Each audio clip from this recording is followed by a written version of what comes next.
பங்களாதேஷின் prime minister ஷேக் ஹசீனாவின் கதை. ஒட்டுமொத்த உலகம் இன்னைக்கு இவரை பார்த்து கேள்வி கேட்க தொடங்கிவிட்டது. ஒட்டுமொத்த பங்களாதேஷில் இருக்கக்கூடிய மாணவர்கள், ஆக்டிவிஸ்ட்கள், மக்கள் அனைத்து நபர்களுமே ரோட்டில் இறங்கி விட்டார்கள். ஷேக் ஹசீனாவை பதவி விலக கோரி ஷேக் ஹசீனா கொண்டு வந்த சர்வாதிகார முறையில் கொண்டு வந்த அன்பார்லிமெண்டரி முறையில் கொண்டு வந்த ஒரு பில், கோட்டா சிஸ்டம், ரிசர்வேஷன், சுதந்திர போராளிகள் அவர்களுடைய குடும்பத்தினர்களுக்கு 30% வேலை வாய்ப்புகள் கிடைக்கக்கூடிய இந்த ரிசர்வேஷன்.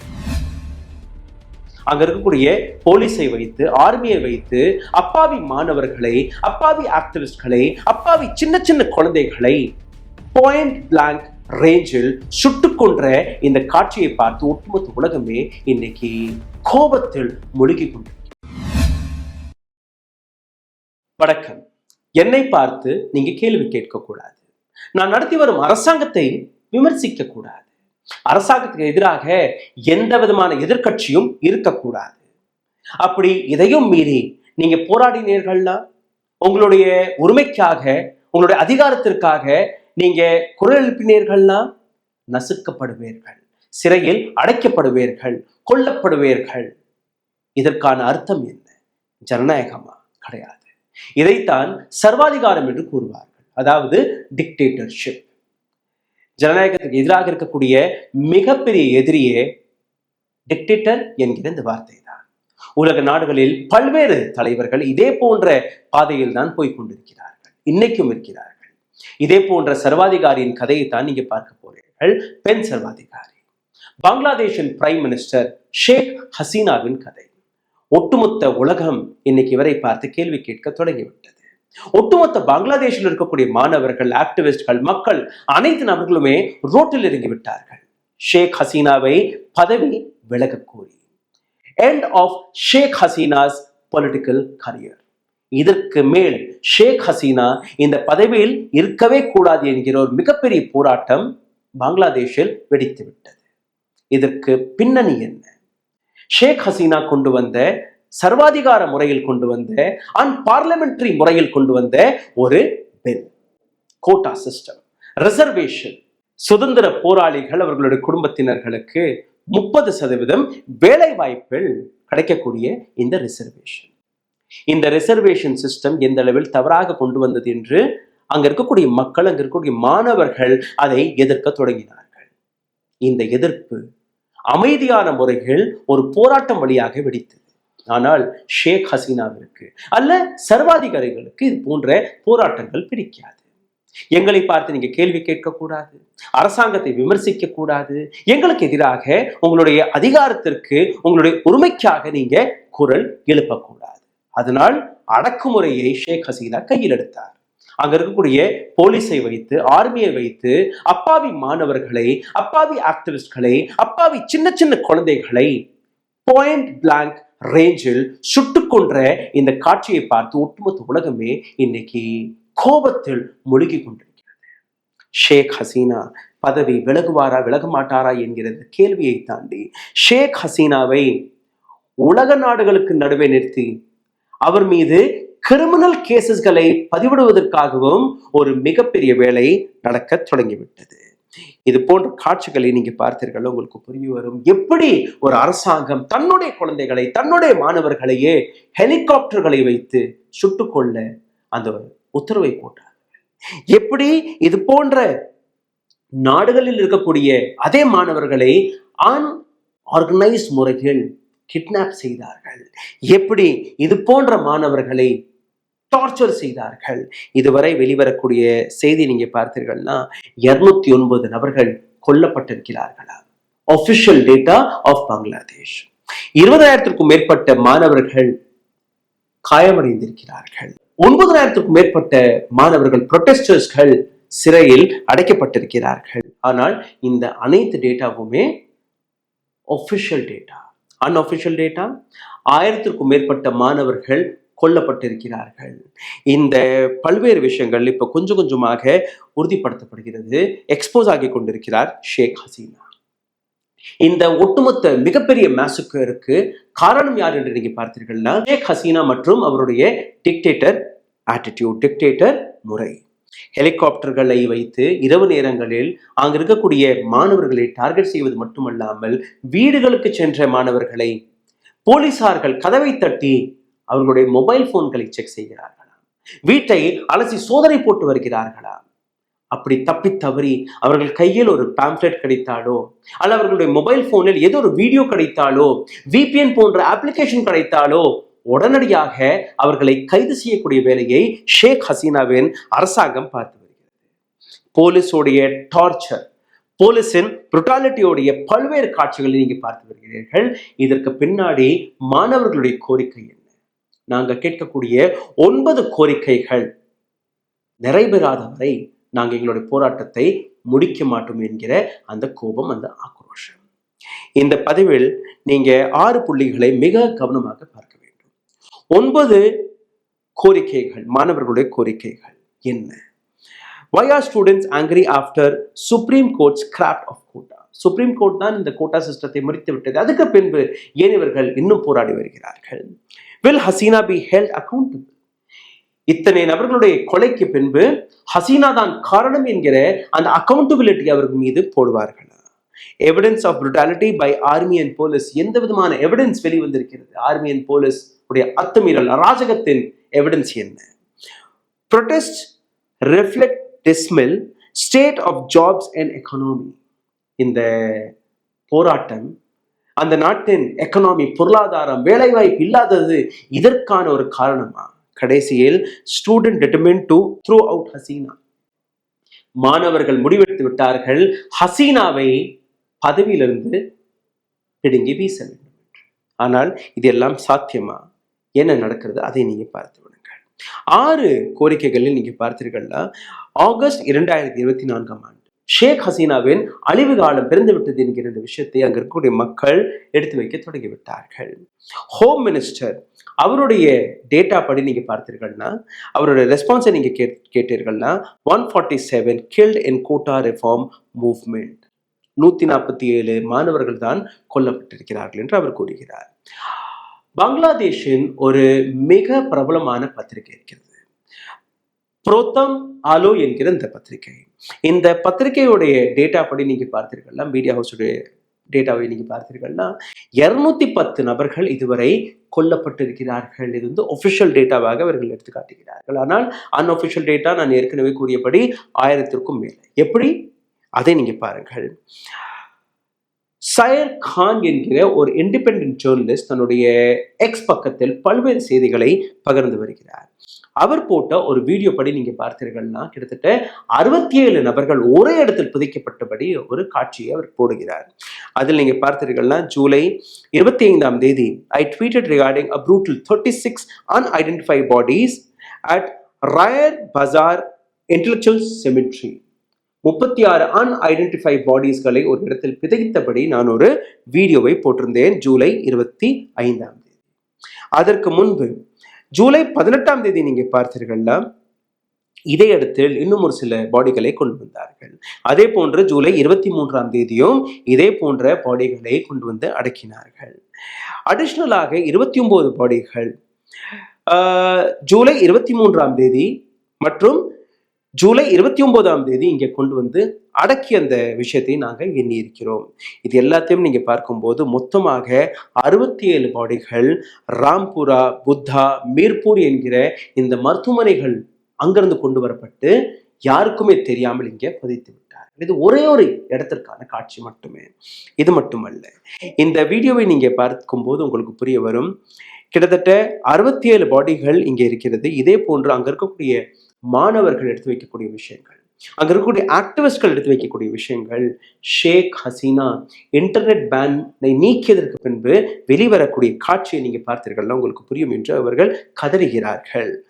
இது மட்டுமல்ல, ஒரு மிகப்பெரிய டிஃபரன்ஸ் அங்க என்ன நடக்கிறதுனா, ஒபிஷியல் ரெக்கார்ட் மற்றும் ஆக்சுவல் டெத் டோலியை நீங்க கணக்கு போட முடியாது. பல்வேறு மாணவர்களுடைய பெற்றோர்கள் பல்வேறு இடத்தில் மருத்துவமனைக்கு கொண்டு செல்லாமலேயே அவர்களை அடக்கமும் செய்திருக்கிறார்கள். எந்த விதமான டேட்டாவும் எந்த விதமான கணக்கும் அங்க சரியாக கிடைக்கவில்லை. இது எல்லாமே பார்த்த பல்வேறு நபர்கள் இன்னும் கோபத்தில் முடுக்கிக் கொண்டிருக்கிறார்கள். அப்படி மாணவர்களுடைய இந்த 9 கோரிக்கைகள் என்ன? Prime Minister must accept responsibility for the mass killing of the students, publicly apologize. மாணவர்கள் கொல்லப்பட்டதற்காக இந்த நாட்டு பிரைம் மினிஸ்டர் பொறுப்பெடுத்துக் கொள்ள வேண்டும். இது எங்களுடைய முதல் கோரிக்கை. மக்களுக்கு முன் வந்து மன்னிப்பையும் கேட்கணும். The Home Minister, the Road Transport and Bridge Minister, Secretary General, Avai Legal must resign. இந்த அனைத்து அமைச்சர்களுமே ராஜினாமா கொடுக்க வேண்டும். போலீஸ் ஆபீசர்கள் மாணவர்கள் மீது எந்த அளவில் அத்துமீறினார்களோ அந்த அனைத்து நபர்களுமே நீங்க பதவி நீக்கம் செய்ய வேண்டும். Vice chancellor of Dhaka, Jahangirnagar and Ranchi university must resign. ராஜினாமா கொடுக்கணும் vice chancellor.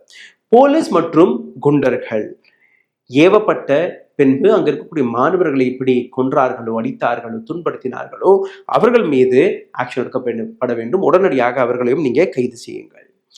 Families of killed and injured must be compensated. யாரெல்லாம் கொல்லப்பட்டிருக்கிறார்களோ, காயமடைந்திருக்கிறார்களோ அவர்களுக்கு காம்பன்சேஷன் கிடைக்கணும். Bangladesh Chhatra League BCL pro government student wing must be banned for lifetime. இங்க இருக்கக்கூடிய அரசியல் கட்சியுடைய ஸ்டூடெண்ட் விங் அதை வாழ்க்கை முழுவதும் பேன் செய்யுங்கள். ஏன்னா அவர்கள் தான் இந்த அத்துமீறலில் இறங்கி இருக்கிறார்கள். கடைசியாக all educational institution halls residence must be reopened. அங்க இருக்கக்கூடிய அனைத்து யூனிவர்சிட்டி, காலேஜ், ஸ்கூல்ஸ் எல்லாத்தையுமே மீண்டும் ஒரு முறை திறந்து விடுங்கள். இப்போ எல்லாமே அங்க மூடி கிடக்கிறது. Guarantees must be provided. No academic or administrative harassment of protesters will take place. நாங்க மீண்டும் ஒரு முறை படிக்க சென்றதற்கு பின்பு அங்க இருக்கக்கூடிய அட்மினிஸ்ட்ரேஷன் அல்ல அரசாங்கம் எந்த விதமான ஹராஸ்மெண்ட்டும் எங்கள் மீது திணிக்க கூடாது என்று ஒரு கோரிக்கை எடுத்து வைத்திருக்கிறார்கள்.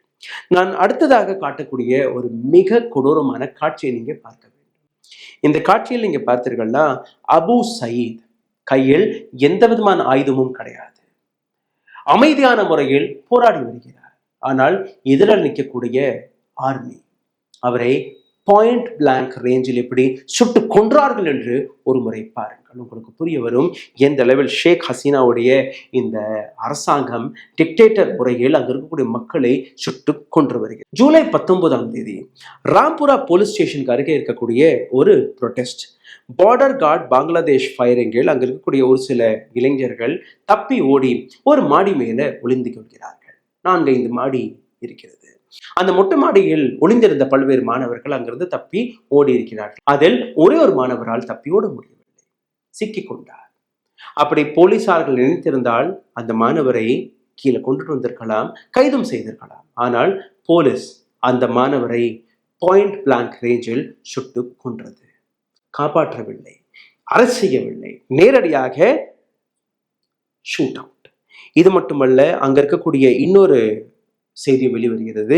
அல் ஜசீரா ஊடகத்திற்கு அங்க இருக்கக்கூடிய ஒரு ஆக்டிவிஸ்ட் கொடுத்த இந்த இன்ஃபர்மேஷன், யூனிவர்சிட்டிக்கு உள்ள இருந்தே ஸ்னைப்பர் அடையாளம் கண்டுபிடித்து யுத்தத்திலிருந்தே சுட்டு கொள்ளக்கூடிய காட்சிகளை நானே பார்த்தேன். இது மட்டுமல்ல, யூனிவர்சிட்டி மீது ஹெலிகாப்டர் பறக்கிறது. அந்த ஹெலிகாப்டர்ல இருக்கக்கூடிய ஆர்மி ஆபீசர் கீழே தடவென்று மாணவர்களை சுட்டு கொண்டு வருகிறார். இது நாங்களே கண்கூட பார்த்தோம் என்கிற அந்த காட்சிகளும் வெளிவந்திருக்கிறது. ஹெலிகாப்டரில் எப்படி சுடுகிறார்கள் அதுவும் நீங்க பார்த்து வருகிறீர்கள். யுனைடெட் நேஷன்ஸுடைய ஆர்மி வெஹிக்கிள், இதை யுஎன் மிஷனை தவிர யாருமே எங்கேயுமே பயன்படுத்தக்கூடாது என்கிற ஒரு விஷயம் இருக்கிறது. ஹெலிகாப்டர், யுஎன் கொடுத்த ஹெலிகாப்டர், யுஎன் கொடுத்த ஆர்ம்ட் வெஹிக்கிள்ஸ், இதை வைத்து அங்கு இருக்கக்கூடிய மாணவர்களை எப்படி நசுக்கக்கூடிய வேலையை ஷேக் ஹசீனாவின் அரசாங்கம் பார்த்திருக்கிறதுன்னு நீங்க பார்க்க வேண்டும். இது மட்டுமல்ல, பால்கனியில் எட்டி பார்த்த சின்ன சின்ன குழந்தைகளை கூட இங்க இருக்கக்கூடிய போலீசார்கள் விட்டு வைக்கவில்லை. இதே போன்று 16 குழந்தைகள் கொன்ற அந்த கதையும் வெளிவருகிறது. United Nations marked armed vehicle, இதை பற்றி யுனைடெட் நேஷனும் கேள்வி எழுப்பியிருக்கிறது பங்களாதேஷ் அரசாங்கத்தை பார்த்து. இதையும் தாண்டி இன்னொரு கொடுமையும் அங்கு நடந்திருக்கிறது. பெலட் கன், ஒரு துப்பாக்கி குண்டு பாய்ந்தால் சின்ன சின்ன பால் பேரிங்ஸ் இருக்கும், அதில் அப்படியே செதறி அடிக்கும்.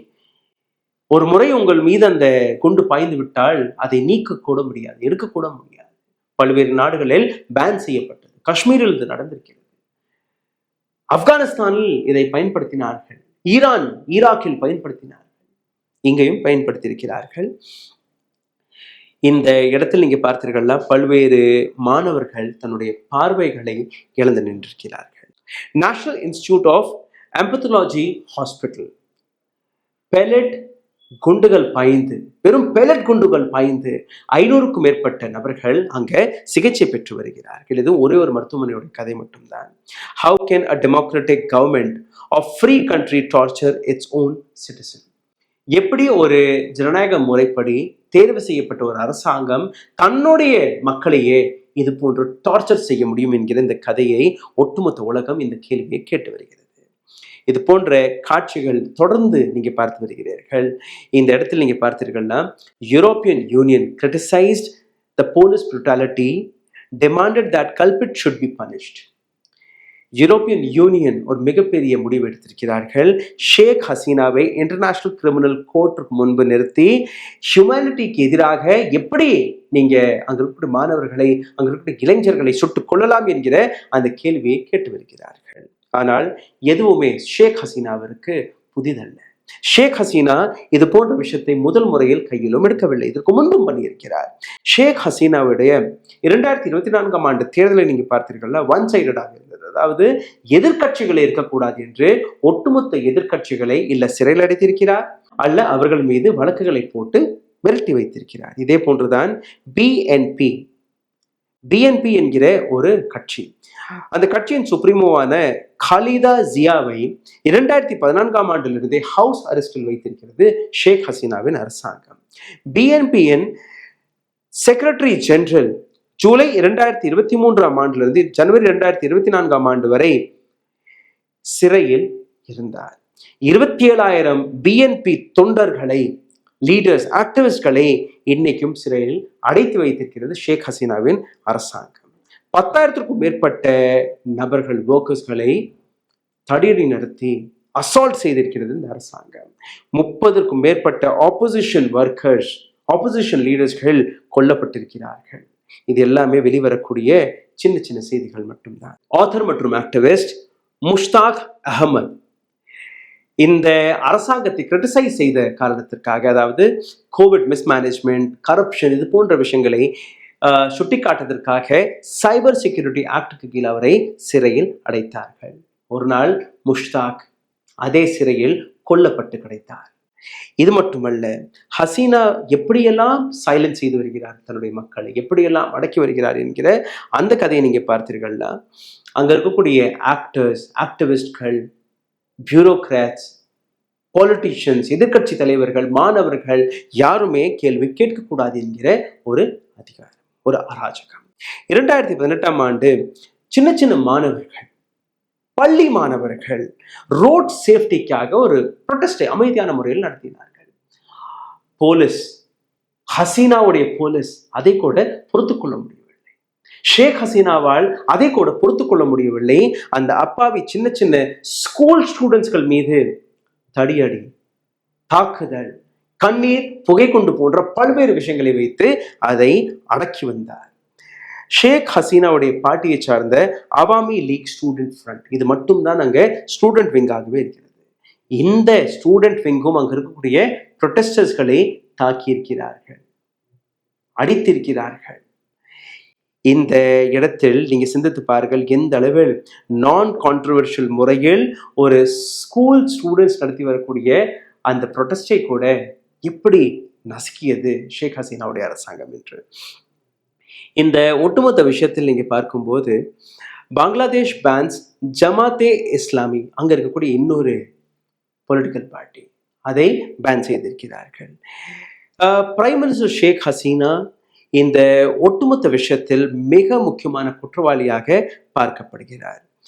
ஹசீனாவுடைய அரசாங்கம் ஜமாத்தே இஸ்மாயிலியை மட்டும் பேன் செய்யவில்லை, ஷபீர் அண்ட் பிஎன்பி இவர்கள் மீதும் பல்வேறு பிரஷரை போட்டு வைத்து வந்திருக்கிறார்.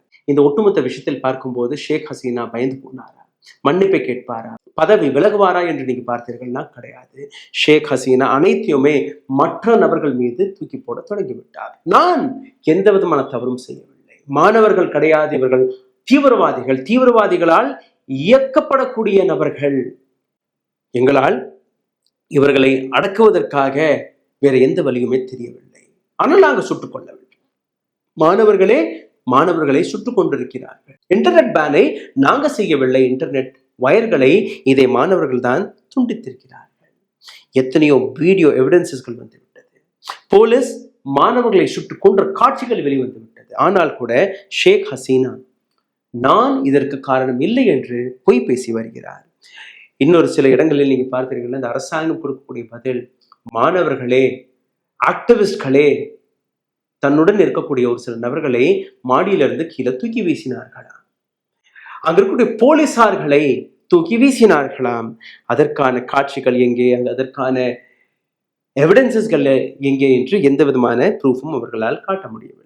ஏற்கனவே நான் கூறியபடி ஒரு அப்பாவி மாணவரை பாயிண்ட் பிளாங்க் ரேஞ்சில் எப்படி சுட்டுக் கொன்றார்கள் என்கிற அந்த காட்சி டெலிவிஷன் கேமராவிற்கு முன்பு பிடிபட்டதற்கு பின்பு கூட ஷேக் ஹசீனா எந்த விதமான பதிலும் கொடுக்க மறுத்து வருகிறார். Helicopter, pellet guns, shoot at sight, internet black out, இது போன்ற பல்வேறு விஷயங்கள். இன்னும் சொல்ல போனால் இவருடைய கட்சியை சார்ந்த ஸ்டூடெண்ட் யூனியன்ஸ்களுக்கு லைசன்ஸும் கொடுத்திருக்கிறார். நீங்க போய் எதையாலும் செய்யுங்கள், அடியுங்கள், உதயுங்கள், கொலை செய்யுங்கள், நாங்கள் பார்த்துக்கொள்வோம் என்று. பங்களாதேஷின் minister state of information and broadcasting Mohammad Arafat கொடுக்கக்கூடிய ஒரு பதிலை நீங்க கேளுங்கள். நாங்க இன்டர்நெட் பேனை செய்யவில்லை, இன்டர்நெட் நாங்க ஷட் டவுன் செய்யவில்லை, மாணவர்களே அங்க போகக்கூடிய கேபிள்ஸ்களை கட் செய்திருக்கிறார்களாம். இதுல இருந்து யாருக்கு லாபம்? மாணவர்களுக்கு இன்டர்நெட் தேவை. அந்த இன்டர்நெட் இல்லாத போது யாருக்கு லாபம்? அரசாங்கத்திற்கு தான் லாபம். அரசாங்கம் தானே இது போன்ற காட்சிகளை ஒழிக்க முடியும். இன்னைக்கும் இது போன்ற காட்சிகள் வெளிவராதபடி தானே நீங்க ரேட் போட்டு வருகிறீர்கள், மாணவர்களை சிறையில் அடைத்து வருகிறீர்கள். ஆனால் மிஸ்டர் அராஃபாத் எதற்காக நீங்க ஹெலிகாப்டரை வைத்து சுட்டுக் கொன்றீர்கள், எதற்காக பாயிண்ட் பிளாங்கில் நீங்க சுட்டுக் கொன்றீர்கள் என்று அதற்கான பதிலை கொடுக்க மாட்டார்.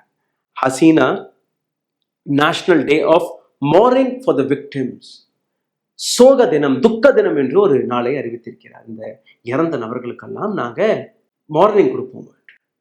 இந்த இடத்தில் மாணவர்கள் டெரரிஸ்ட் என்று நீங்க கூறியிருக்கிறீர்கள், ஆப்போசிஷன் மீது நீங்க பிளேம் போட்டிருக்கிறீர்கள், மெமோரியல் சர்வீஸை நீங்க அறிவித்து விட்டு தப்பிக்க பார்க்கிறது ஷேக் ஹசீனா.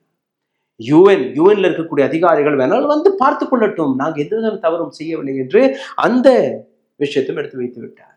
காரணம், எஃப்டிஐ ஏற்கனவே ஃபாரின் டைரக்ட் இன்வெஸ்ட்மெண்ட் பங்களாதேஷில் குறைவாக தான் போகிறது. இந்த சம்பவத்திற்கு பின்பு இன்னும் போகாது என்கிற அந்த பயம்.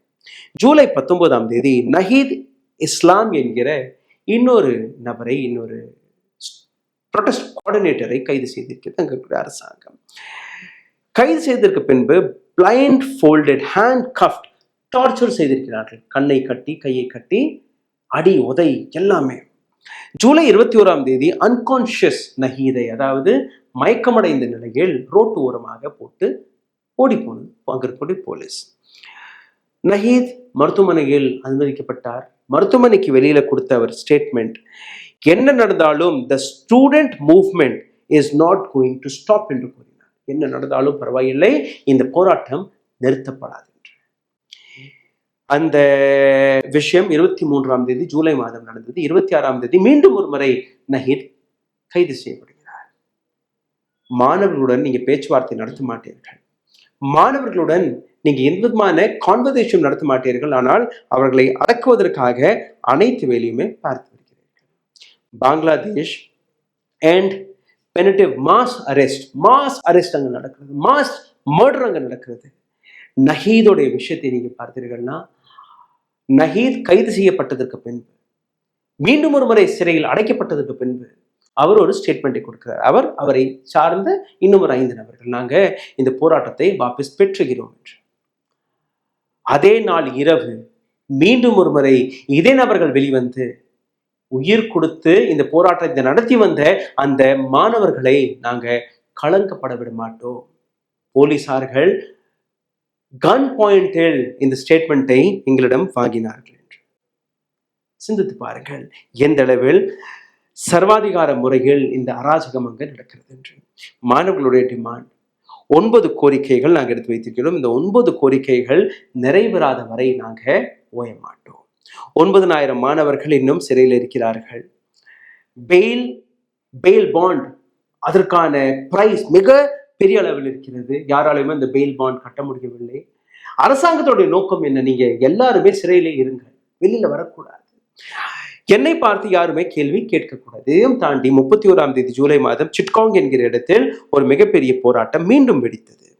ஆப்போசிஷன் இருக்கக்கூடாது, ஆப்போசிஷன் பார்த்திகளை கேள்வி கேட்கக்கூடாது, மாணவர்கள் போராடக்கூடாது. அப்போ ஜனநாயக முறைப்படி நீங்க எதை நடத்தி வருகிறீர்கள்? பயத்தை விதைத்து வருகிறீர்கள்.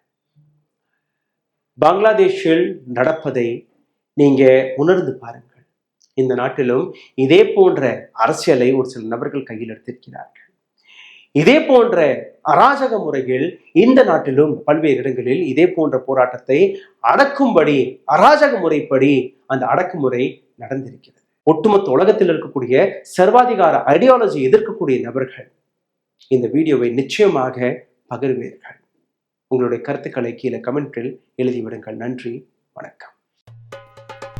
Karim's biryani paradise at Liberty and catering services, கோடம்பாக்கத்தின் அறுசுவை அடையாளம். ஊடகம் கார்ப்பரேட் அரசியல்வாதிகளின் கைப்பாவையாக அடிமைகளாக இருந்தது போதும், இனி சாட்டை எடுத்து சுழற்றும் நேரம் வந்துவிட்டது. ஊடகம் பொதுமக்களாகிய உங்களுக்காக உங்களாலேயே இயக்கப்பட வேண்டும். ஊடக சுதந்திரத்திற்காக உங்களின் பங்களிப்பை இன்றே அளித்திடுங்கள்.